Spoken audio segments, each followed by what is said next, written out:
Sutra teratai yang menakjubkan. Bab 14. Praktik penuh kedamaian dan kebahagiaan. Sin Pasyang Sutra Teratai, episode 1386. Sekiranya ingin membabarkan sutra ini, hendaknya berdiam dengan tenang dalam 4 dharma. Orang-orang yang baru saja menerima peramalan takut kalau di dunia saha terdapat banyak masalah dan kesulitan. Mereka mengaku bahwa diri mereka belum melatih praktik kesabaran. Jadi, kekuatan mereka tidak mampu menahankannya. Sedangkan para bodhisattva mengaku telah memperoleh kesabaran terhadap fenomena dharma tanpa kemunculan Anutpatika Dharmasanti.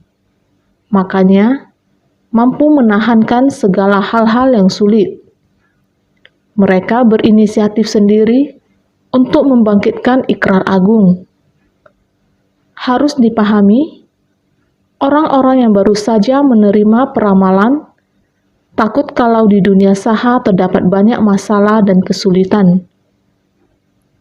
Terus berulang kali mengingatkan kepada semua. Dalam bab sebelumnya, bab ajakan penegakan, Buddha masih memberi peramalan kepada semua orang. Kemudian, setiap orang membangkitkan ikrar. Semua berharap pergi ke dunia lain. Takut pada dunia saha terdapat banyak masalah dan kesulitan. Oleh itu, ada bodhisattva yang berpengalaman, telah berulang kali datang ke dunia, membangkitkan tekad bodhisattva, dan masuk ke kerumunan orang banyak. Sekelompok bodhisattva ini dipenuhi dengan keyakinan, maka mereka bersedia membangkitkan tekad. Karena ingin berada di dunia saha, diperlukan menahan dengan sabar. Kata kesabaran ini harus kesabaran makhluk, sattva santi, dan kesabaran tanpa kemunculan, anutpatika santi, kesabaran makhluk, sattva santi, dan kesabaran tanpa kemunculan, anutpatika santi. Ini adalah keterampilan dalam melatih diri. Dalam menghadapi tantangan alam, kita dapat mengatasinya. Dalam menghadapi orang banyak, kita dapat bertahan dalam cobaan orang banyak dan lain-lain. Ini semua diperlukan kesabaran, terutama dharma dan prinsip kebenaran. Ketika bertemu dengan sekelompok orang yang melanggar prinsip kebenaran, bagaimana kita menghadapi dan melewatinya dengan aman?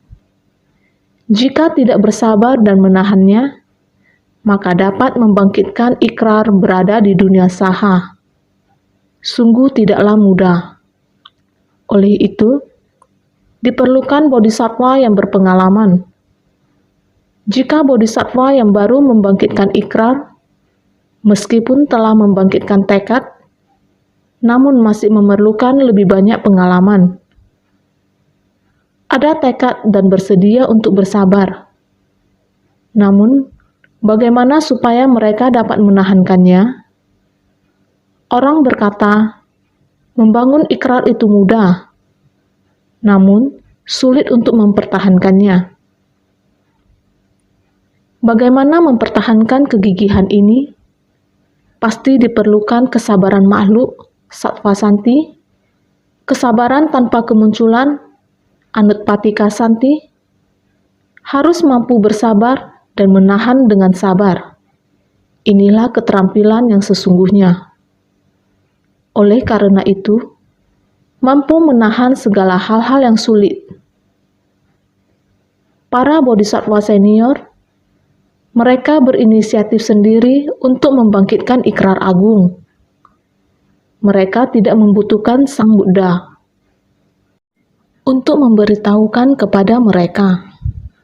Sang Buddha hanya melihat mereka dengan sekilas, dan mereka sudah memahaminya, serta dapat menghayati niat Sang Buddha, sehingga Mereka maju ke depan dan berikrar dengan tulus kepada Buddha bahwa mereka akan bertahan dengan sabar.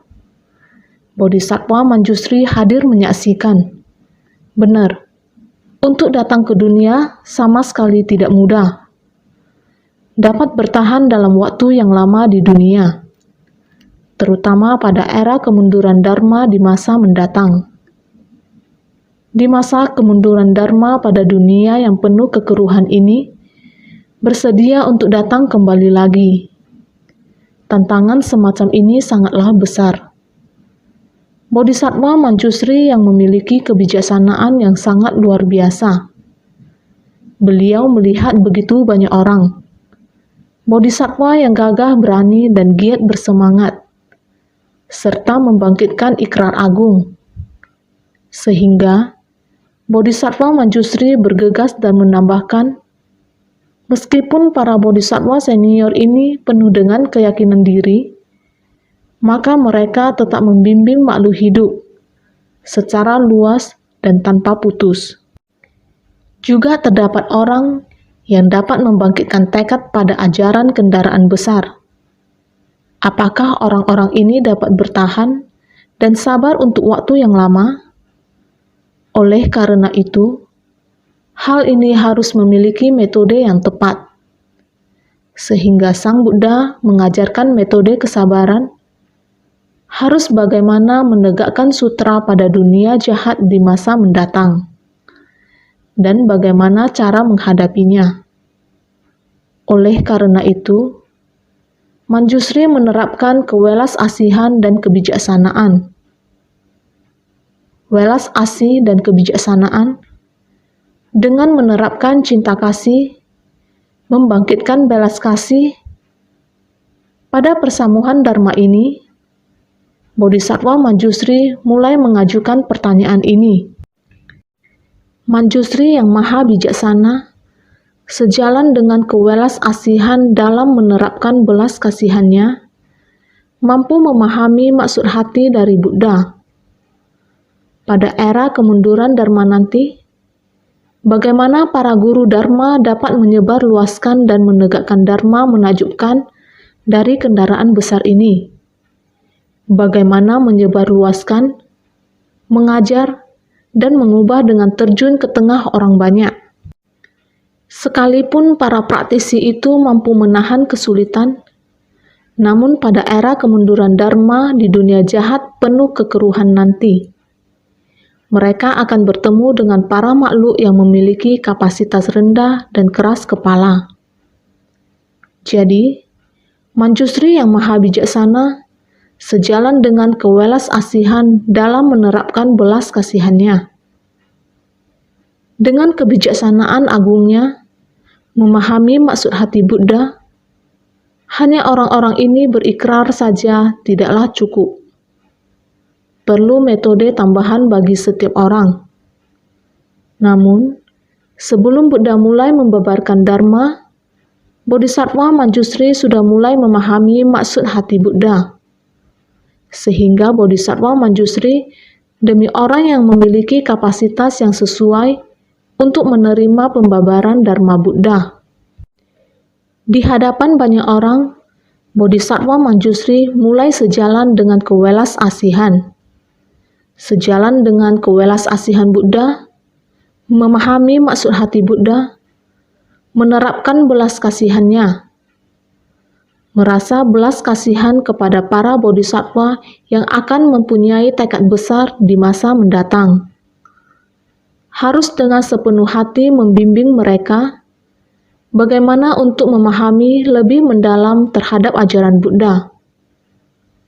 Sang Buddha berharap setiap orang untuk masuk ke tengah orang banyak, untuk menyadarkan para makhluk di dunia saha. Dengan niat ini akan ada metode. Jadi, Bodhisattva Manjusri berharap setiap orang dapat memahami maksud hati Buddha. Oleh sebab itu, Buddha perlu menggunakan Dharma untuk mengajar setiap orang. Inilah Bodhisattva Manjusri mewakili semua orang untuk bertanya. Tidak ada orang yang ingin bertanya. Tetapi Bodhisattva Manjusri mewakili mereka untuk bertanya tentang metode yang harus digunakan untuk menegakkan sutra, dan bagaimana menyebarkan Dharma di masa akan datang. Jadi, pada era kemunduran Dharma nanti, bagaimana para guru Dharma dapat menyebar luaskan dan menegakkan Dharma menakjubkan dari kendaraan besar ini. Pada era kemunduran Dharma adalah era di mana Dharma mengalami kemerosotan. Dalam periode waktu ini, bagaimana dengan para guru Dharma ini untuk menyebar Dharma sejati secara meluas?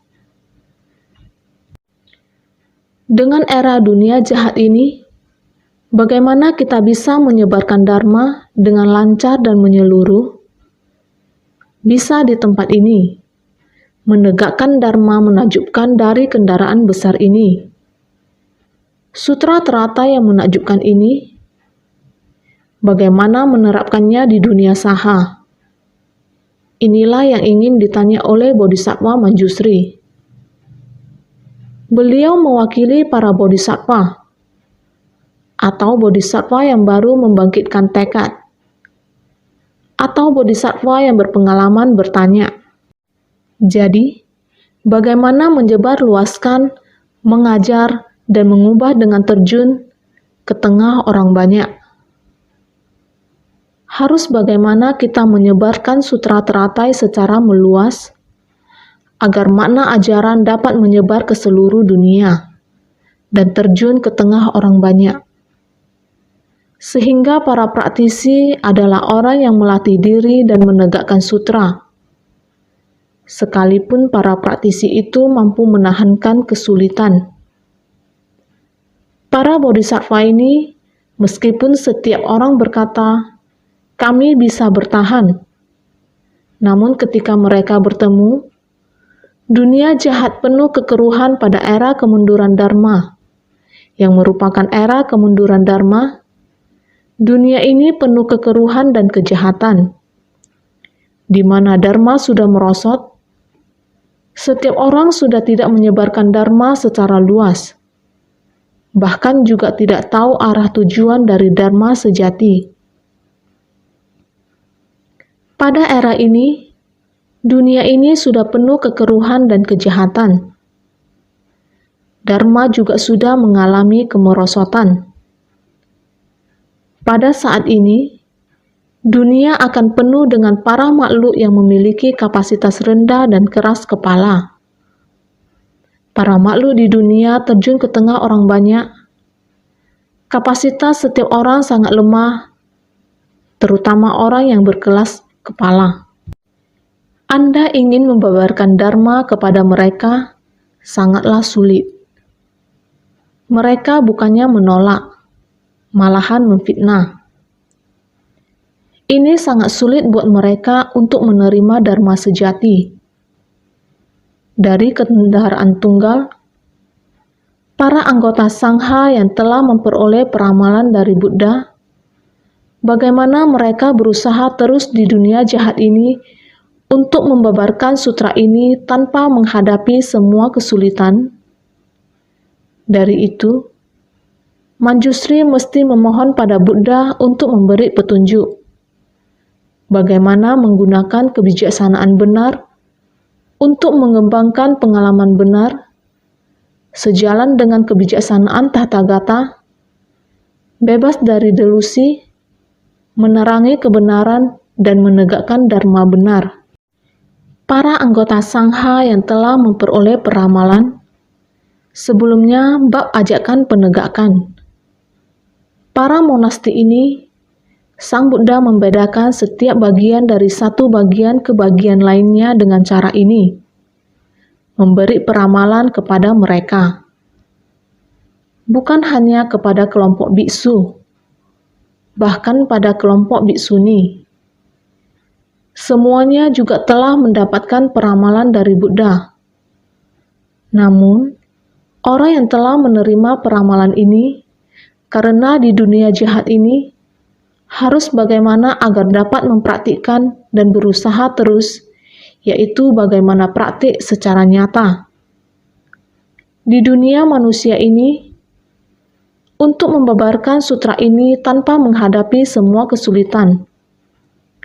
Orang yang telah menerima peramalan ini, mereka menebak sendiri, menduga sendiri kemampuan sendiri bahwa dunia ini begitu jahat.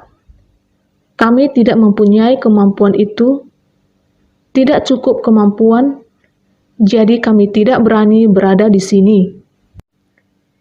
Meskipun mereka telah membangkitkan tekad untuk pergi ke dunia lain. Namun setelah melalui para bodhisattva ini berikrar, diri sendiri juga berintrospeksi, bersedia untuk membina tekad luhur diri sendiri lagi, berikrar untuk kembali ke dunia saha. Orang sejenis ini, jika berada di dunia jahat yang penuh dengan kekeruhan ini, bagaimana cara mereka untuk praktik secara nyata? Menegakkan sutra dan menyebarkan dharma di dunia untuk mempraktikkan. Berusaha terus berarti tindakan, praktik secara nyata. Bagaimana caranya melakukan sesuatu dengan sungguh-sungguh? Berjalan di jalan bodhisattva di dunia, berjalan di jalan bodhisattva di dunia dan juga dapat untuk membabarkan sutra ini. Dapat membuat mereka agar tidak menerima hambatan, karena ini semua sangat dangkal. Bodhisattva pemula, apakah mereka dapat ketemu dengan kesulitan seperti ini? Lebih baik beritahu mereka bagaimana cara mencegah kesulitan.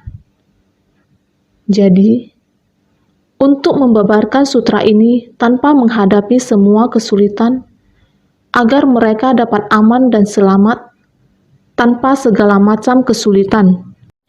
Jadi, Manjusri mesti memohon pada Buddha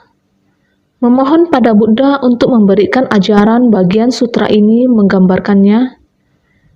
Mengapa Manjusri Bodhisattva secara spesifik bertanya kepada Sang Buddha lagi? Maksudnya ada di sini. Bodhisattva yang berpengalaman dapat menanggung kesulitan, tetapi mereka yang baru menerima prediksi untuk mencapai kebuddhaan di masa depan harus mempraktikkan jalan bodhisattva. Jalan bodhisattva ini dapat dipraktikkan di mana saja.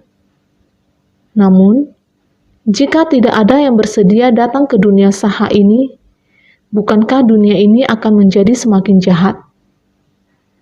Sang Buddha perlu menyemangati semua orang yang menerima peramalan untuk bersumpah untuk kembali ke dunia saha. Inilah welas asih dan kebijaksanaan Manjusri. Dia bersimpati dengan para bodhisattva yang baru terinspirasi dan mendorong mereka untuk pergi ke tengah-tengah orang.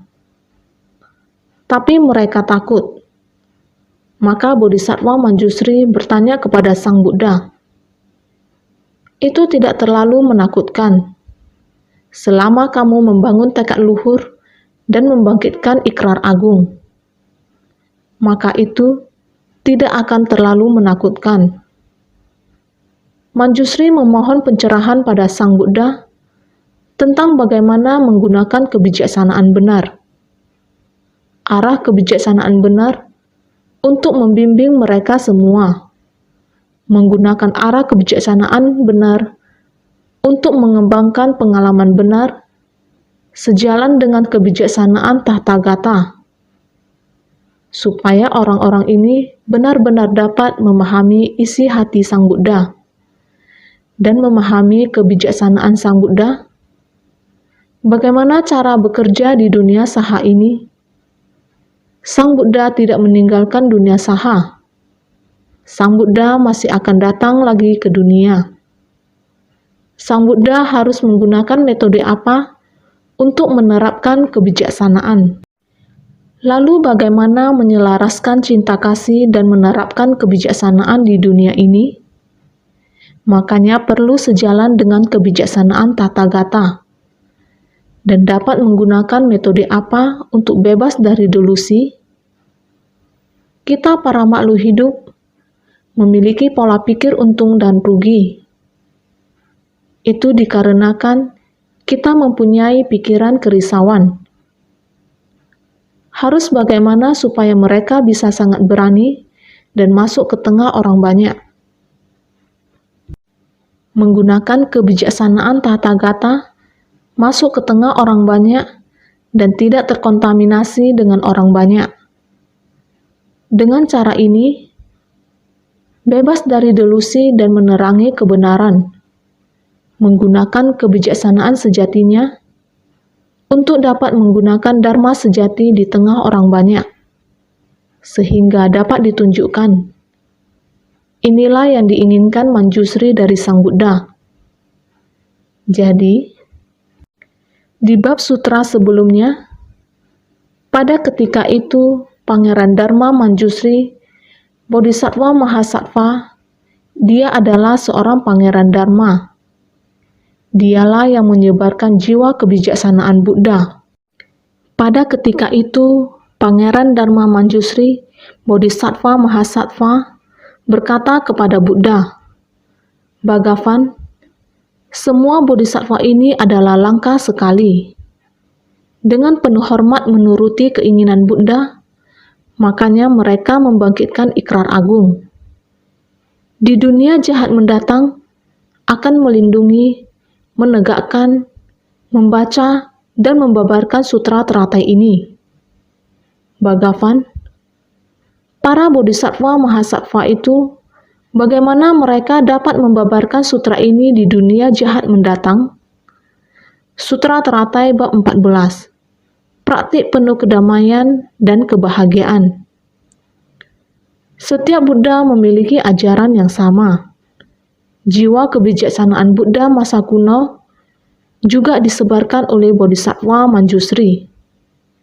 Buddha manapun yang datang ke dunia adalah Bodhisattva Manjusri yang berada di dunia untuk membantu Buddha menyebar luaskan Dharma, mengajarkan dan membimbing para makhluk. Inilah kekhususan dari Bodhisattva Manjusri. Jadi, dia di lahan pelatihan Sang Buddha juga demikian, disebut sebagai Pangeran Dharma, menyebarkan jiwa kebijaksanaan Buddha, yakni jiwa kebijaksanaan yang tercerahkan. Setiap kebijaksanaan Buddha, dia akan menyesuaikan dengan kebijaksanaan Buddha, membimbing para makhluk untuk memahami dharma benar, kebijaksanaan benar, pikiran benar. Inilah kewelas asihan dan kebijaksanaan Bodhisattva Manjusri yang diterapkan secara bersamaan. Sehingga, Bhagavan, semua bodhisattva ini adalah langka sekali. Bodhisattva-bodhisattva ini benar-benar sangat berharga. Kelangkaan yang sangat berharga, kumpulan bodhisattva ini karena menghormati dan menuruti keinginan Buddha, sehingga di hadapan Buddha membangkitkan ikrar yang begitu agung, mengatakan bahwa mereka senior. Mengira diri sendiri tidaklah takut. Sebenarnya masih harus diingatkan lagi. Masih ada bodhisattva-bodhisattva pemula itu. Juga harus membuat hati mereka tenang.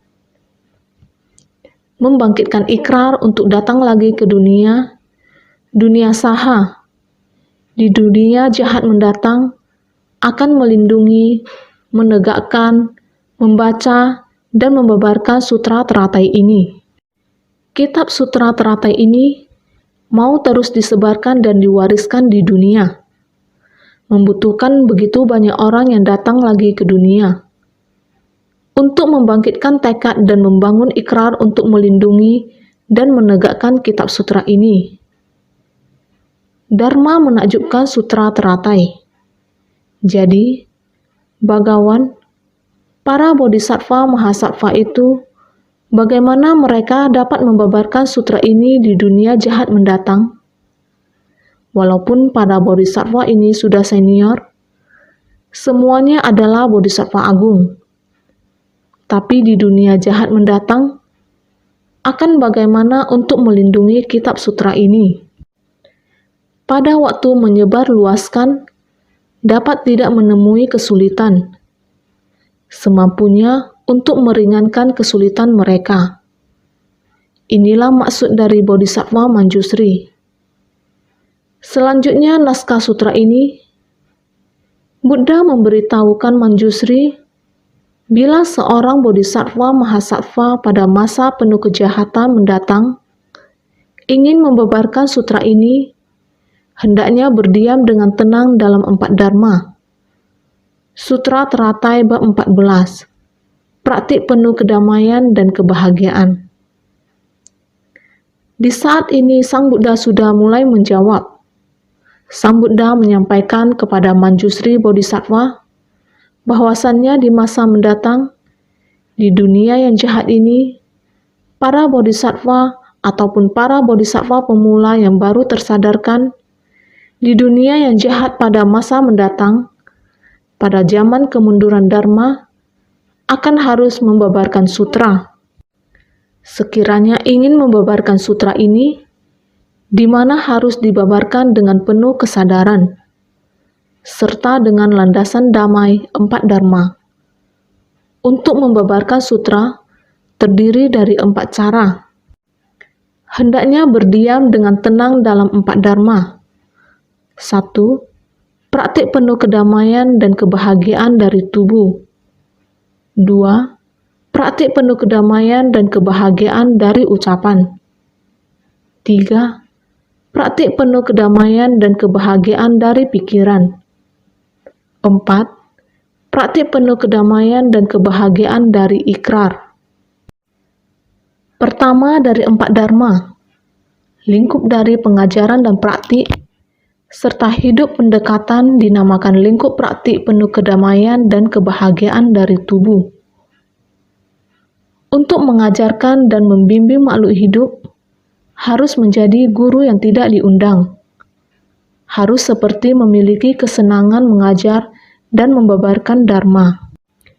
Dengan menggunakan prinsip benar ini, masuk ke dalam kerumunan makhluk hidup untuk membabarkan dharma.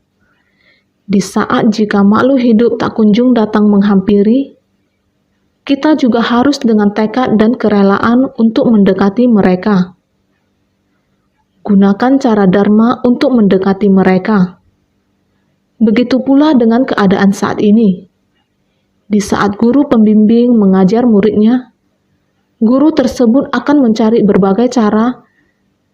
Mereka akan memikirkan bagaimana caranya untuk meningkatkan ketertarikan murid, agar murid dapat menerima pembelajaran tersebut. Di era sekarang sudah terjadi seperti ini. Bagaimana dengan era kedepannya? Jika ingin belajar pada zaman dahulu mesti belajar ke sekolah, di mana murid yang mencari guru untuk belajar.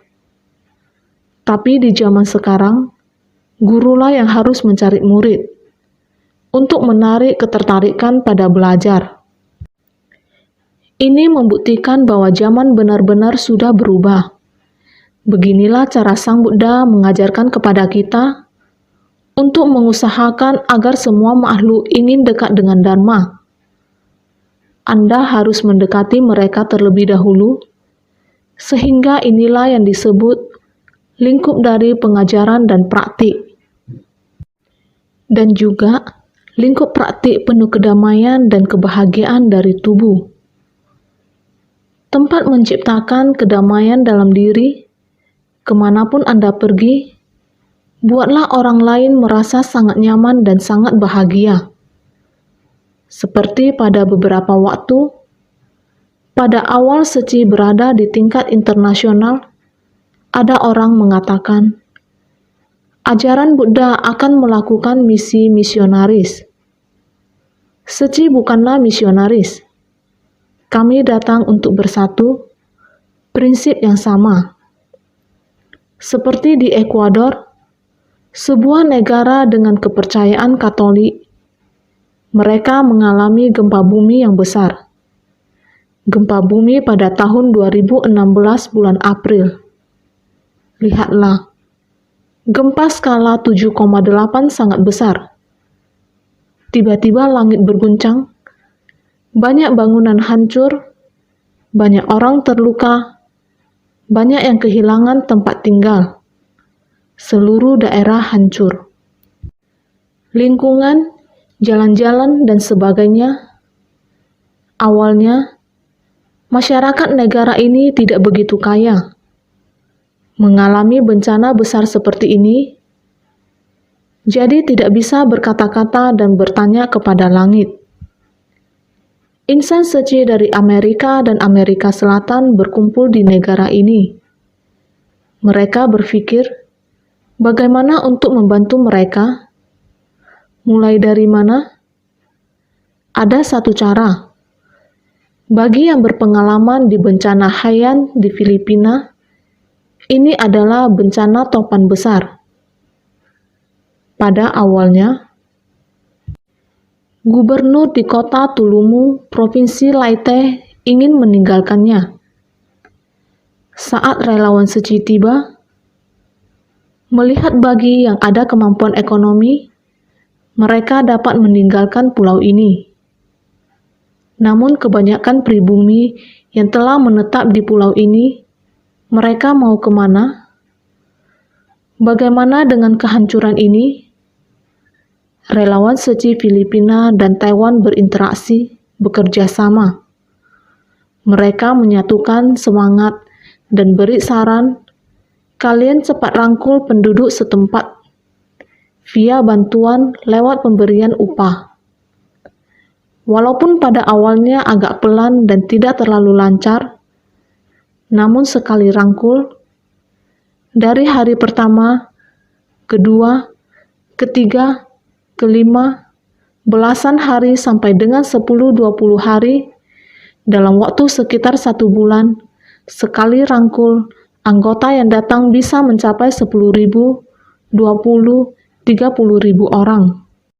Setiap hari dikasih upah, bantuan lewat pemberian upah, mereka setiap hari dapat terima upah. Upah setiap hari dibagi. Mereka terus sekuat tenaga membersihkan, menyapu. Hampir 1 bulan, semua telah dibersihkan mereka. Jalan utama hingga gang kecil semua dibersihkan. Ini adalah pengalaman yang sangat bagus. Oleh sebab itu, pengalaman ini dimanfaatkan oleh insan suci dan dibawa ke Ekuador.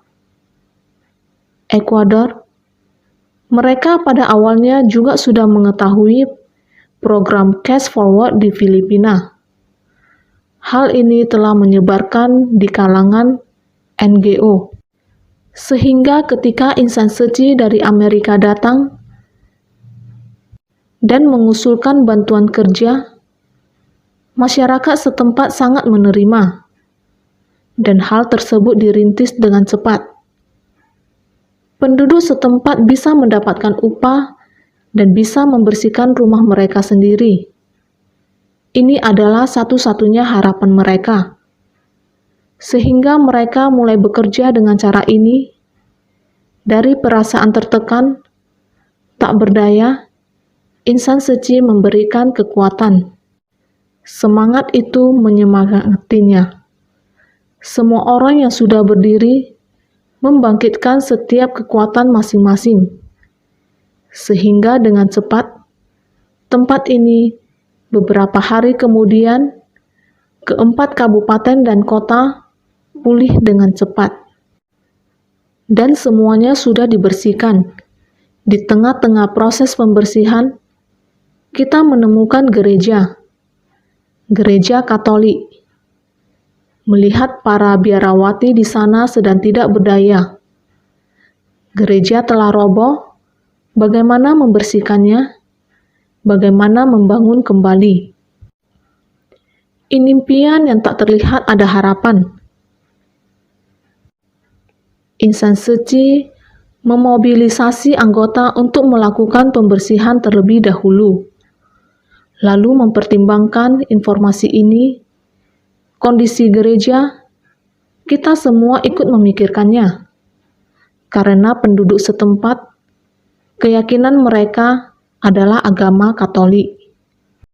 Rakyat harus mempunyai keyakinan sebagai sandaran, keyakinan yang benar. Agama Katolik adalah sumber inspirasi dan semangat bagi negara ini. Maka kita harus segera memberikan kepada mereka sebuah tempat bersandar bagi keyakinan dan kebutuhan spiritual mereka. Maka kita memutuskan akan membangun kembali gereja ini. Para biarawati dan pastor menerimanya dengan sukacita, karena mereka mengetahui Seci di Haiti juga membangun sekolah Katolik. Terhadap gereja Katolik para biarawati juga telah diperbaiki. Gereja pastor di Filipina juga telah dibangun kembali.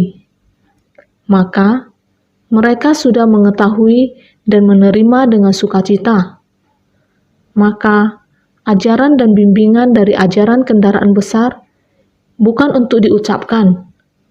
Dharma harus dipraktikkan, harus masuk ke tengah orang banyak. Apa yang dibutuhkan oleh orang banyak, kita harus rela bersumbangsi secara nyata. Maka, lingkup praktik penuh kedamaian dan kebahagiaan dari tubuh, kemampuan fisik tubuh kita pergi, masuk ke tengah orang banyak, menenangkan batin orang banyak. Setelah mendapatkan bantuan, mereka merasa bersukacita. Inilah yang disebut lingkup dari pengajaran dan praktik. Juga adalah lingkup pendekatan. Termasuk juga adalah lingkup praktik penuh kedamaian dan kebahagiaan dari tubuh. Inilah yang tubuh kita dapat melakukan hal tersebut. Kedua dari 4 dharma memperingatkan akan kesalahan dari ucapan, memungkinkan untuk cakap membabarkan dharma, dinamakan lingkup praktik penuh kedamaian dan kebahagiaan dari ucapan. Adalah ucapan, kita harus sangat berhati-hati saat berbicara. Dengan ikhlas, tidak berbohong. Kita harus mengatakan apa yang benar. Kita harus berbicara dengan ucapan yang lembut, tanpa kata-kata kasar atau gosip, ataupun yang telah kita janjikan kepada orang lain. Kita harus menindaklanjuti dan menepati janji kita. Inilah yang dimaksud dengan jujur. Kita harus selalu waspada dan mawas terhadap pelanggaran ucapan.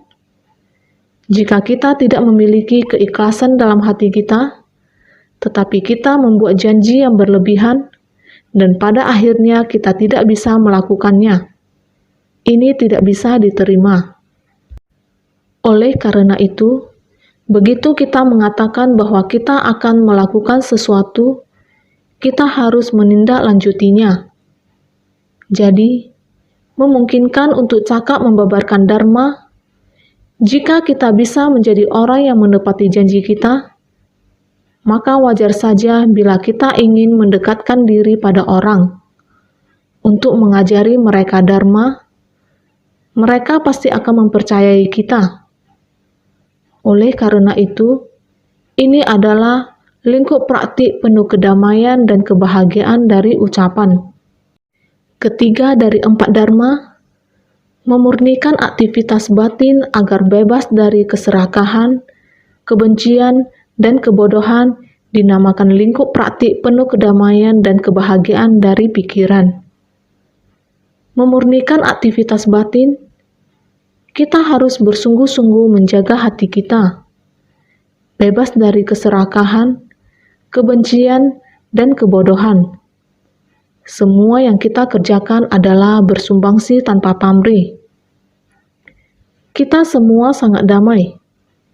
Kita semua sangat terbebas, bahagia, bersyukur, yang disebut dengan lingkup praktik penuh kedamaian dan kebahagiaan dari pikiran. Keempat dari empat dharma membangkitkan kewelas asihan dan bertekad untuk menyelamatkan semua makhluk dinamakan lingkup praktik penuh kedamaian dan kebahagiaan dari ikrar. Yang keempat adalah membangkitkan kewelas asihan. Hati kita harus selalu memancarkan hati welas asih, bertekad untuk menyelamatkan semua makhluk. Dinamakan lingkup praktik penuh kedamaian dan kebahagiaan dari ikrar.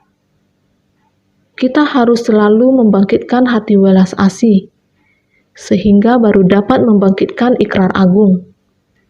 Ikrar untuk menyelamatkan semua makhluk, ketulusan, kebenaran, keyakinan, dan kesungguhan. Untuk masuk ke tengah orang masyarakat, inilah yang disebut dengan lingkup praktik penuh kedamaian dan kebahagiaan dari ikrar. Berikut masih ada empat dharma. Empat dharma itulah empat moral kebajikan berupa praktik tubuh yang benar, praktik ucapan yang benar, praktik pikiran agar bebas dari segala kejahatan dan memberi manfaat pada diri sendiri, praktik batin untuk memupuk segala kebajikan dan memberi manfaat pada orang lain. Empat dharma, yang mana akan dijelaskan lebih lengkap pada syair di bawah ini. Selain empat praktik penuh kedamaian dan kebahagiaan, masih ada juga empat dharma, empat moral, yakni harus praktik tubuh yang benar, praktik ucapan yang benar, praktik pikiran agar bebas dari segala kejahatan dan memberi manfaat pada diri sendiri. Dan keempat, praktik batin untuk memupuk segala kebajikan dan memberi manfaat pada orang lain. Kita harus melatih diri untuk menjalankan kebajikan, maka harus memberikan manfaat kepada orang lain. Inilah yang disebut sebagai empat moral. Di bawah ini akan dijelaskan lebih detail. Syair berikutnya. Pertama, berdiam dengan tenang pada lingkup praktik dan lingkup pendekatan dari bodhisattva, agar dapat membabarkan sutra ini kepada para makhluk. Sutra teratai bab 14. Praktik penuh kedamaian dan kebahagiaan. Pada syair ini yang pertama, berdiam dengan tenang pada lingkup praktik bodhisattva. Dalam praktik bodhisattva, kita harus bisa membangkitkan tekad. Kita harus memantapkan tekad hati kita. Lingkup adalah batas yang dijalani oleh aktivitas tubuh. Mendekat adalah tindakan yang diambil terhadap kondisi yang dialami oleh tubuh.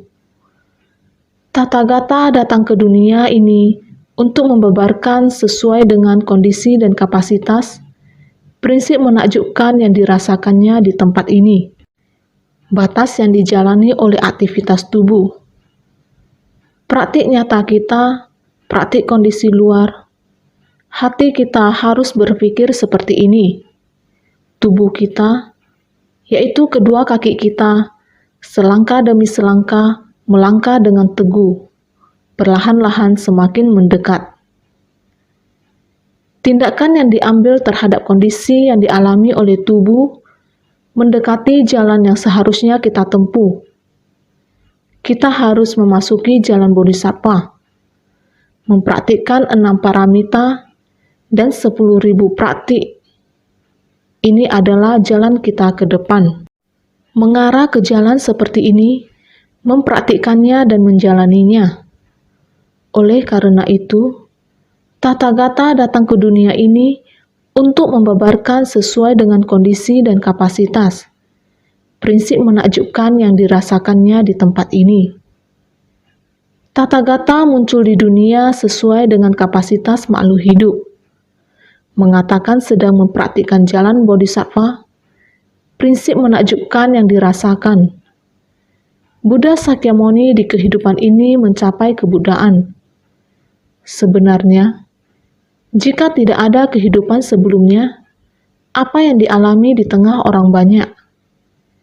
di saat ini tidak mudah untuk mencapai pencerahan dan menyadari kebenaran sejati alam semesta. Untuk dapat mencapai pencerahan dan memahami kebenaran sejati dunia, perlu melatih di tengah banyak orang, memiliki tabungan perasaan yang sangat banyak. Prinsip menakjubkan yang dirasakan di tempat ini. Kemanapun dia pergi, kita ada pepatah mengatakan, jika belum menjalani, maka tidak akan tumbuh kebijaksanaan. Jika tidak mengalami situasi ini, tidak akan mengetahui kondisi di dalamnya. Prinsip yang sama, kita harus berbicara tentang jalan yang pernah kita lalui. Jika kita belum pernah lalui, maka bagaimana kita bisa menunjukkan jalan? Maka dari itu, membabarkan sesuai dengan kondisi dan kapasitas, prinsip menakjubkan yang dirasakannya di tempat ini. Kita merasakan prinsip kebenaran yang pernah kita lalui.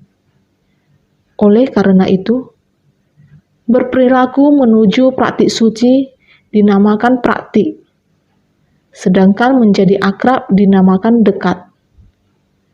Keduanya tidak bertentangan dengan jalan agung. Ini adalah lingkup pendekatan dari praktik bodhisattva. Juga adalah hal penting dalam praktik tubuh. Demikianlah kita harus berjalan. Berperilaku menuju berarti maju ke depan. Berperilaku maju ke depan, berperilaku praktik suci, kira mempraktikkan ajaran-ajaran, menjaga kaki kita tetap kokoh di atas tanah, berjalan dengan langkah-langkah seperti ini. Setiap langkah adalah praktik suci, adalah murni, bersumbangsi tanpa pamrih di jalan bodhisattva. Ini adalah praktik suci. Maka menjadi akrab dinamakan dekat. Dinamakan dekat, kita terus-menerus praktik dan menjadi akrab. Ini adalah tempat praktik kita. Tempat kita menjadi akrab. Keduanya tidak bertentangan dengan jalan agung. Kita tidak bertentangan dengan jalan tersebut. Inilah mengapa kita harus mempraktikkannya. Ini adalah lingkup pendekatan daripada praktik bodhisattva. Ketika kita menjadi akrab dan fokus ke dalam, tidak bertentangan, ini disebut lingkup pendekatan daripada praktik bodhisattva. Juga adalah hal penting dalam praktik tubuh. Tubuh ini adalah untuk kita mempraktikkan ajaran-ajaran. Tubuh kita adalah kendaraan untuk pelatihan spiritual. Jika tanpa tubuh ini, bagaimana kita berlatih diri? Maka, tubuh kita adalah kendaraan untuk melatih spiritual. Lingkup praktik penuh kedamaian dan kebahagiaan dari tubuh, yaitu tubuh yang membawa kedamaian dan kebahagiaan. Kita telah berikrar untuk mempraktikkannya.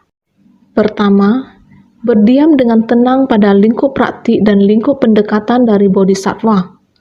Seharian menjalankan praktik di dalam ajaran Buddha dinamakan lingkup praktik. Menjauh dari teman tidak baik dan mendekatkan diri pada orang lain dinamakan lingkup pendekatan. Di dalam Buddha Dharma, berikut adalah hal pertama yang baru saja kita bicarakan, yaitu lingkup pendekatan adalah badan dari praktik penuh kedamaian dan kebahagiaan. Berikut adalah praktik pertama. Seharian menjalankan praktik di dalam ajaran Buddha, yang memiliki makna bahwa setiap hari kita menapaki tanah adalah metode yang dangkal, sehingga dinamakan lingkup praktik. Kita melangkah maju ke depan, sehingga kita menjauh dari teman tidak baik dan mendekatkan diri pada orang baik. Kita dapat mendekati semua orang yang baik dengan kita. Jikalau teknik kita belum cukup, kita tidak perlu untuk mendekati yang jahat. Kita harus paham akan yang benar dan salah. Kita tidak perlu untuk mendekati mereka. Jikalau kita tidak dapat merubah orang, yang seharusnya kita mentransformasikan makhluk hidup. Sebaliknya, kita ditransformasikan oleh makhluk hidup akan menjadi suatu masalah. Jikalau kita belum terlalu menguasai teknik, kita perlu untuk mendekati mitra bajik dan menjauhi mitra buruk. Mendekatkan diri pada orang baik. Kita perlu mendekati orang baik, sehingga dinamakan lingkup pendekatan.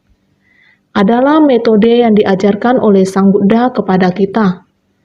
Sehingga dengan metode ini, kita dapat mempraktikkan ajaran Bodhisattva dengan tenang. Kita harus mempraktikkan dalam tindakan nyata. Tetapi, kita harus dapat memilih orang. Pertama-tama, kita harus menerima dan menegakkan dengan badan kita. Agar dapat membabarkan sutra ini kepada para makhluk, dalam penerapan mengandung dharma, bisa mendekatkan diri pada kepercayaan orang, dengan demikian dapat membabarkan sutra ini pada orang, agar dapat membabarkan sutra ini kepada para makhluk. Dengan cara ini, agar dapat membabarkan kepada para makhluk, sutra teratai adalah dalam penerapan mengandung dharma, bisa mendekatkan diri pada kepercayaan orang, dengan demikian dapat membabarkan sutra ini pada orang. Kita dalam tindakan nyata, di dalam batin kita juga harus memiliki dharma. Ketika kita berlatih, kita dalam pelatihan diri. Pelatihan diri untuk digunakan, mendengar dharma adalah untuk mengerti. Setelah memahami, harus praktikkan secara nyata. Oleh karena itu, manfaatkan dan ada metode untuk menggunakannya. Bisa mendekatkan diri pada kepercayaan orang. Yang kita dekati adalah yang benar-benar dapat membantu kita, meningkatkan kebijaksanaan kita, ataupun kita mendekati diri pada orang yang perlu kita bantu. Kita juga harus mencari cara untuk mendekatinya. Oleh karena itu adalah ke atas mencari jalan kebudayaan dan ke bawah membimbing para makhluk. Teman yang baik dapat membantu kita. Yang membutuhkan kita, kita harus membantu mereka. Kita tidak akan meninggalkan orang. Di antara 3 orang yang sedang berjalan bersama, pasti ada orang yang patut saya jadikan guru. Oleh karena itu, saya akan mengikuti yang baik dan memperbaiki yang buruk. Konfusius mengatakan, agar kita dapat membedakan yang benar dan yang salah, kita juga harus menjadi guru yang bijaksana bagi orang lain. Kita harus menggunakan kekuatan dan memiliki dharma dalam batin kita. Kita mendekati orang lain, semuanya sama. Di dalam kedekatan ini, tetapi harus membedakan dengan jelas yang mana benar dan yang mana salah. Jika bisa seperti ini, dengan demikian dapat membabarkan sutra ini pada orang dan juga bisa berdiam. Berdiam adalah berdiam dengan tenang. Untuk berdiam dengan tenang dalam perilaku bodhisattva, kita harus berdiam dengan tenang. Berdiam dengan tenang, batin sejalan dengan prinsip ini dan tubuh melatih hal ini, menjalankannya sampai mahir tanpa merasa ada tidak sesuai lagi. Lingkup praktik. Ruang lingkup di mana batin mengembara, beristirahat dan bersandar. lingkup pendekatan, ruang lingkup kemana menjadi akrab dan dekat. Berdiam dengan tenang berarti batin sejalan dengan prinsip ini. Batin kita dan prinsip kebenaran harus selalu harmonis dengan satu sama lain. Tubuh melatih hal ini. Prinsip-prinsip di dalam batin kita, tubuh kita harus bertindak sesuai dengan prinsip. Dengan prinsip dalam batin kita, penampilan luar kita juga harus sesuai dengan prinsip-prinsip ini. Maka, menjalankannya sampai mahir, tanpa merasa ada tidak sesuai lagi. Dengan cara ini tidak ada yang salah. Kita akan selalu dalam keharmonisan dan bersatu. Dengan metode apapun, kita harus menyembuhkan dunia. Kita mempunyai cara untuk mengatasi masalah dan mencegah. Kejahatan masuk ke dalam batin kita. Jika kita mencegah kejahatan dalam perilaku kita, kita dapat membabarkan dharma di dunia. Sehingga inilah lingkup praktik. Batin kita ingin menapaki jalan ini, yaitu ruang lingkup di mana batin mengembara, beristirahat, dan bersandar. Batin kita akan berada di mana? Mengembara dalam kerumunan orang banyak, tetapi batin kita tidak boleh tergerakkan. Jangan bertemu masalah, putus akal, jangan bertemu masalah, menjadi sangat gugup, sangat gelisah. Tidak boleh. Berkelana dan bermain-main di dunia, arah kita tepat, tidak melenceng. Bertemu masalah jangan gugup, jangan menjadi gelisah, sehingga kita harus beristirahat, mengembara, beristirahat dan bersandar. Mengembara yaitu bergerak, beristirahat yaitu kita tenang. Dalam gerakan dan keheningan, bagaimana kita menghadapi dunia ini? Sebenarnya, dunia ini sangatlah bergejolak. Kamu harus menghadapi. Bila kita ikut bergerak, terus bergerak, hati akan menjadi kacau. Inilah kehidupan orang yang sekarang. Sangatlah gaduh, tidak stabil. Bila kita hendak memasuki kondisi luar, kita hendaknya seperti bermain-main dengannya, seperti air. Di sini walaupun dia ada berapa banyak hutan bambu, air juga demikian. Tidak terhambatkan oleh sebatang demi sebatang bambu, batin kita juga demikian. Melenyapkan gejolak ini, batin kita jangan ikut bergerak. Kita harus melatih, harus sangat tenang, sehingga beristirahat dan bersandar. Lingkup pendekatan, ruang lingkup kemana menjadi akrab dan dekat. Semua yang bersentuhan dengan batin atau tubuh, sekiranya tidak sejalan dengan dharma benar dan sifat dari prinsip kebenaran. Semuanya bukan merupakan lingkup praktik atau lingkup pendekatan dari bodhisattva. Semua yang bersentuhan dengan batin atau tubuh, yang tersentuh olehnya, yang bersentuhan dengan kondisi luar, yaitu tidak sejalan dengan dharma benar dan sifat dari prinsip kebenaran. Bila tidak dapat membangkitkan prinsip dharma benar, semuanya bukan merupakan lingkup praktik atau lingkup pendekatan dari bodhisattva. Bila tidak dapat berpadu dengan prinsip kebenaran, ini tidak dapat disebut dengan lingkup praktik bodhisattva ataupun lingkup pendekatan. Sehingga kita harus bersungguh hati memahaminya. Sekarang juga banyak sekali bagaimana caranya mengobati orang di dunia. Semua orang harus senantiasa bersungguh hati.